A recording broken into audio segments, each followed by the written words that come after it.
call here, and you guys it's out there. It's about time that we're getting some 90-degree weather in PA. I wish it could stay like this until November, but like I said, guys, I'm not complaining. It's hot. We're definitely going to be in demand, and I hope you guys are killing it and taking care of business out there. But guys, I'm going to post this video up later with the specifics. This is, I'm not even sure what the tonnage was, guys. I forgot. I'm fucking exhausted. But this was the Trane heat pump. I believe this is for the main area of the home. And guys, I just found some wacky stuff going on here. For one, guys, when I got here, the customer said that warm air was blowing out the vents. And when I got here, only, of course, the air handler. And by the way, guys, this is a heat pump with an air handler set up.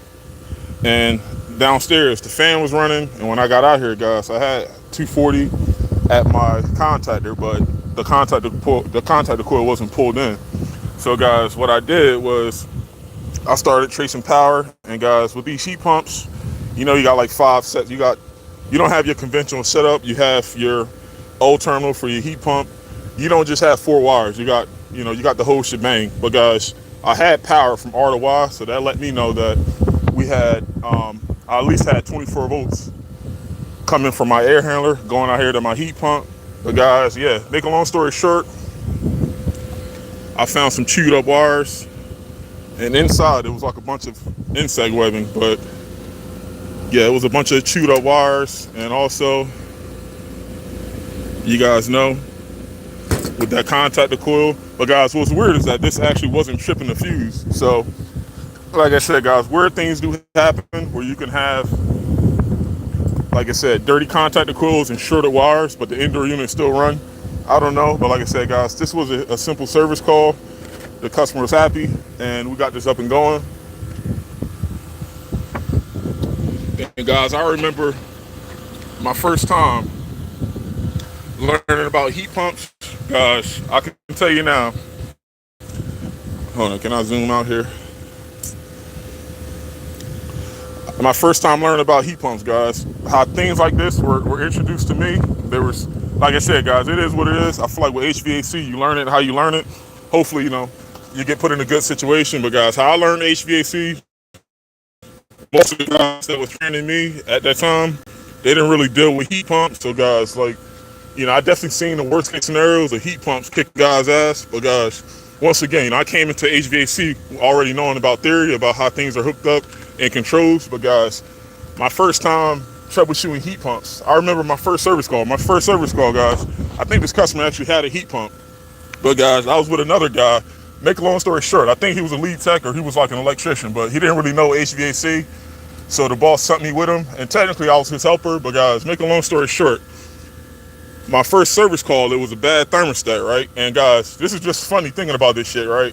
My first service call was a bad thermostat, and I knew how to test the thermostat, as far as checking it for power. But guys, I didn't know about the time delay at that time. And guys, I put a new thermostat in, and what happened was, like, I was waiting for like a minute. I'm like, shit, it's already 95 degrees outside. I'm like, shit, is there something else going on? And guys, like I said, after a minute, the customer's like, yeah, I feel cold air blowing out. And like I said, guys, I actually still have that thermostat somewhere in storage. I don't know where I put it, but guys, like I said, that's just, experience works in crazy ways. It's just, like I said, guys, you just got to put one foot in front of the other and you make it work. But like I said, my experience with heat pumps, I'll tell everybody like this, like with heat pumps, guys, shit can look intimidating, but like I said, if you break everything down to the smallest details, I feel like heat pumps are no different than looking at thermostats or looking at, any other simplified, mechanism or part, guys. But like I said, if you try to attack everything at once without understanding how shit works, you might get lucky and replace a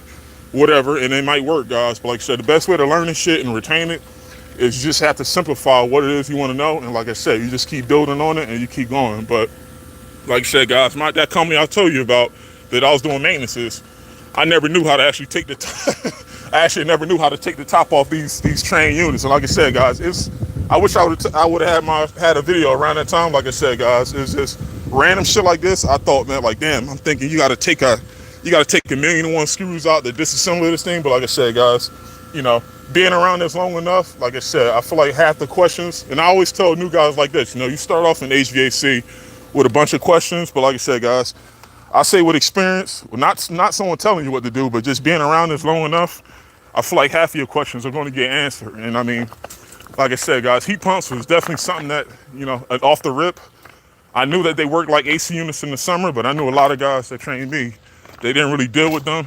But like I said, guys, I didn't come into HVAC with a strong point as far as working on parts. So guys, I had to learn almost everything that was available to me. And like I said, I turned that into an advantage. And like I said, guys, 11 years later, I'm still rocking and rolling. But I'm gonna show you guys the other unit. And I made a short on this, I believe last summer. This is the unit that's in the crawl space. And that unit I just came from, that unit is working. I'm gonna post that video up later on. And I got another call. I just got a notification I got a jet to. But this unit, believe this was a 3-tonner. This is the one that we put in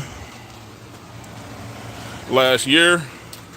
And yeah, guys, getting that evac coil down in that crawl space, like I'm just thinking about it now, was a pain in the ass. But yeah, guys, like I said, I'm glad everything worked out the way it did.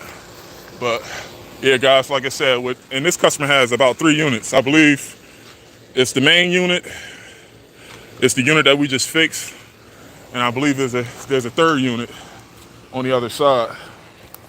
But yeah, guys, like I said, with heat pumps, there is really black and white. There's not really much to it. But guys, like I said, I'll post the video up.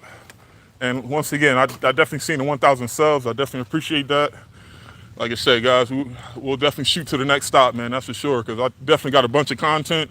Most of this shit, like I said, I feel like I don't know, like it's just, I've been around it so long, but like I said, I never thought to record it. It's just, I always use the analogy of if a tree falls in the middle of the woods and no one is around to hear it, do it make a sound? Fuck yeah, it doesn't make a sound. Like, I feel like if I didn't have a camera, I'd still be doing this. But like I said, now we all got the opportunity just to record what we do. And like I say, guys, for those guys everybody's in different phases, but everything's relatable.